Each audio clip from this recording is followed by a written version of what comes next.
Hey guys, good morning. Welcome to my YouTube video. तो guys, आज की video में हम आपको एक ब्यूटीफुल सा गणेश जी का चित्र बनाकर दिखाएंगे, वो भी दोस्तों स्केच पेन की मदद से।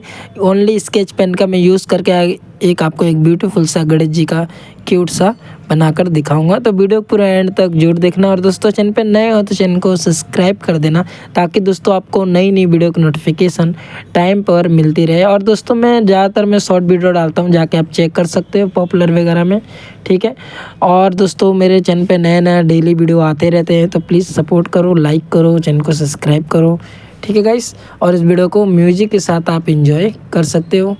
और ऐसी वीडियो देखने के लिए सब्सक्राइब करना मत भूलना। अभी सब्सक्राइब कर लो, नहीं तो बाद में भूल जाओगे। और वीडियो को शेयर कर दो अगर जो भी बनाना सीख रहा है या सीखना चाहता है, ठीक है गाइस। ओके, एंजॉय म्यूजिक के साथ एंजॉय करो आप लोग वीडियो को, ठीक है। Thank you.